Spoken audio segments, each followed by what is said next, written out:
Selamat pagi tuan-tuan dan puan-puan yang dihormati sekalian. Apa jadi dengan Mahathir nih? Makin tua makin menjadi. Saya pikir Mahathir lebih baik untuk berehat sajalah. Sudah cukuplah. Sudah cukup-cukuplah Mahathir telah bergelumang dengan politik Malaysia, telah menyebabkan banyak kejadian-kejadian yang suka duka di dalam negara Malaysia. Cukup-cukuplah. Apa pendapat anda? Tinggalkan komen. Patutkah Mahathir untuk bersara teruslah daripada politik? Patutkah Mahathir untuk tidak lagi campur tangan dalam politik? Patutkah Mahathir untuk lebih banyaklah pergi surau, pergi masjid, buat banyak amal, sebab dunia kedua semakin menghampiri. Okey, jadi apa pendapat anda? Ini Tun Mahathir ini, aduh pelik. Saya ingin dedahkan satu lagi bahagian yang mungkin akan membuatkan Mahathir lebih terkejut. Tapi sebelum itu, ini rahsia kesihatan. Rahsia kesihatan daripada Transfer Factor, daripada For Life Research Malaysia sendiri Berhad. Okay, ini adalah research company, the immune system company, syarikat saintis, okay, mengeluarkan Transfer Factor. Ini adalah immune system molekul terkuat di dunia dengan 437% penambahan kekuatan kali ganda. Hebat. Okey, so dia fungsi dia adalah untuk menguatkan imun badan, mengajar, melawan dan mendidik, menenangkan imun badan bila tak ada penyakit. Jadi ini sangat bagus, berbeza daripada apapun yang di luar sana kerana dia bukan sahaja immune system booster, tapi dia adalah imun molekul yang mengajar badan untuk sihat, okey, melawan penyakit. Bagi anda yang sedang berikhtiar, jangan lupa telefon atau WhatsApp saya. Jangan SMS saya. WhatsApp, telefon saya akan jelaskan satu persatu tentang Transfer Factor, okey. So, tuan-tuan dan puan-puan yang dihormati sekalian, ini bukan soal gembira Tun, tapi untuk selamatkan periuk nasi rakyat. Tengku Zafrul dedah. Ini best ini. Menteri Pelaburan, Perdagangan dan Industri, Tengku Datuk Seri Zafrul Abdul Aziz menegaskan dakwaan bekas Perdana Menteri Tun Dr. Mahathir Mohamad berhubung perjanjian perdagangan Malaysia dengan Amerika Syarikat adalah tidak tepat dan mengelirukan. Menurutnya, tuduhan bahawa kerajaan gembira dengan perjanjian itu adalah tidak benar sama sekali. Kerana keputusan yang dibuat adalah langkah pengurusan krisis bertanggungjawab untuk melindungi kepentingan negara. Ini bukan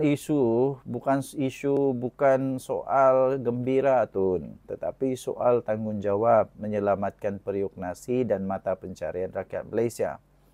Rundingan dilakukan untuk mengelak tarif Amerika Syarikat sebanyak 25% itu yang mengancam lebih daripada 198 bilion nilai ekspor dan 100,000 pekerjaan khususnya dalam sektor elektrik dan elektronik. Kita berjaya mendapatkan kadar 19% yang sama seperti negara ASEAN yang lain, sekaligus mengutamakan kepentingan nasional dan kestabilan ekonomi, katanya menerusi Facebook pada Khamis. Mengulas dakwaan daripada Dr. Mahathir, kononnya Malaysia memasukkan 100% cukai ke atas 11,000 produk Amerika Syarikat. Tengku Zafrul menjelaskan ia adalah tidak benar sama sekali. Sudahlah Mahathir, dah tua. Fakta sebenarnya ialah hanya 60.4% baris tarif kita kini dikenakan duty sifar, bukannya 100% seperti yang dinyatakan. Perbezaan 60% dan 100% itu amat besar. Realitinya langkah ini bukan soal memberi hasil cukai, tapi mempertahankan nilai ekspor pekerjaan dan mengelak kesan limpahan negatif kepada ekonomi, pasaran kewangan serta modal, katanya.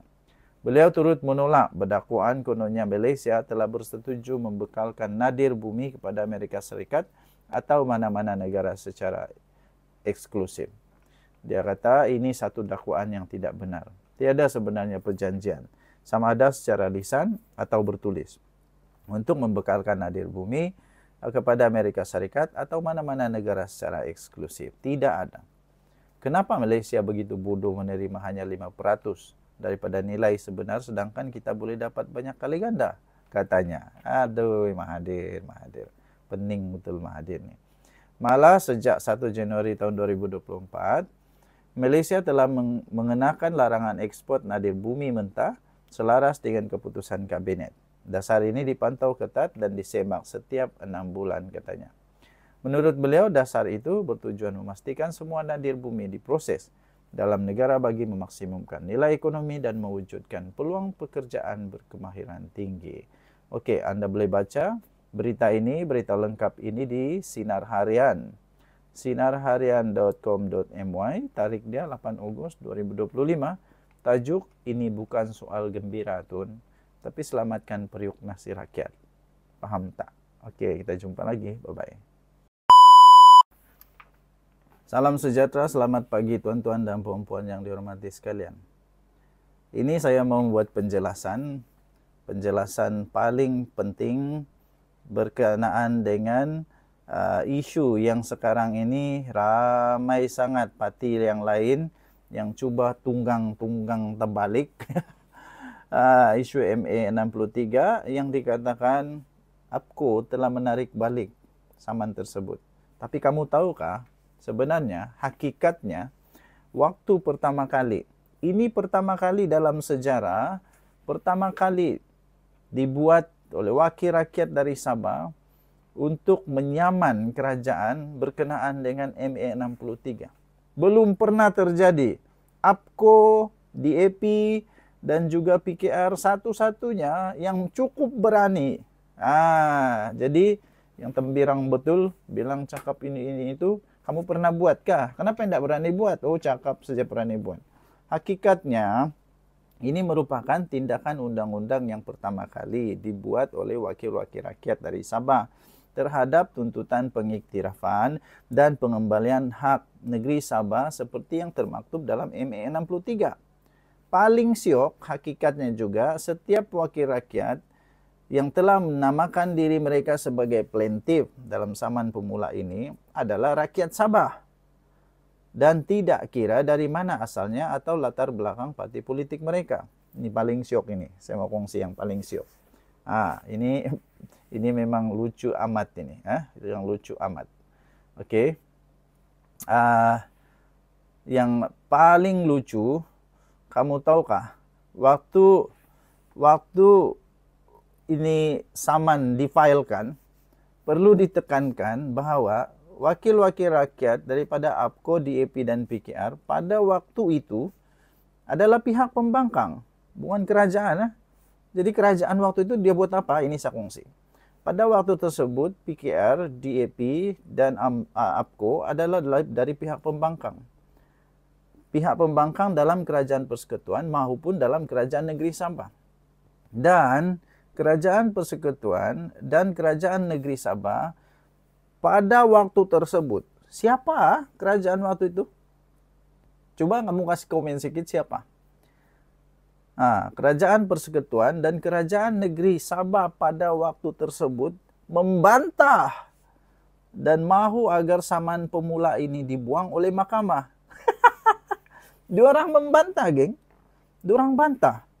Diorang bantah ini saman. Diorang bantah ini saman. Mau dibuang dan mau minta supaya mahkamah dibuang oleh mahkamah saman ini. Nama dia struck out by the court.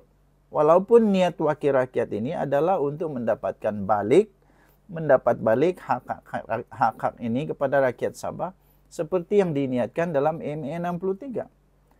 Setelah ditarik balik, diorang tiba-tiba jadi hero. Tiba-tiba jadi hero, kenapa tarik balik? Tapi sebelum itu, waktu difailkan ini saman, siapa yang bantah? Kerajaan pada ketika itu. Kerajaan pada ketika itu membantah. Kerajaan persekutuan dan kerajaan negeri Sabah pada waktu itu sendiri yang membantah. Coba kamu komen sikit, siapa ketua menteri waktu itu? Kerajaan apa pada waktu itu? Pada waktu bila? Mari, pada tahun 2022. 3 Jun 2022. Pada 3 Jun tahun 2022. Siapa kerajaan waktu itu? Siapa ketua menteri waktu itu? Ewah. Kau mungkin sudah lupa agaknya. Sudah lupa mungkin. Sudah lupa mungkin bahwa kerajaan kamu waktu itu membantah. Tapi bila ditarik balik, seolah-olah kamu jadi hero betul. Lepas itu bukan main lagi menyalahkan APKO, kononnya APKO jadi tunggangan, kononnya APKO jadi alat permainan. Hei. Waktu itu bukan main lagi. Kenapa kamu tidak kasih samaan? Itu kerajaan persekutuan supaya dapat balik hak Sabah. Kenapa tidak berani waktu itu? Kenapa sekarang tiba-tiba jadi hero? Sudahlah tuan-tuan dan puan-puan. Pikirkan mana yang betul, mana yang tidak. Pikirkanlah mana yang betul, mana yang tidak. Yang memperjuangkan atau yang tiba-tiba sahaja trip jadi hero. Kalau saya mau ikut yang betul-betul lah kan. Bukan yang tiba-tiba saja perasaan jadi hero. Bikin malu itu. Oke. Kita doakan semoga pilihan raya negeri Sabah yang tidak lama lagi ini akan menjadi satu medan untuk mengubah negara Sabah. Mengubah negeri Sabah menjadi negeri yang lebih makmur. Oke? Tinggalkan komen kamu. Siapa waktu itu? Ini saja saya minta komen. Siapa waktu itu kerajaan? Kerajaan pada tahun 2022. 3 Jun 2022 siapa? Ketua menteri dia siapa? Menteri dia siapa? Coba kamu komen. Siapa ini? Kita jumpa lagi. Bye-bye.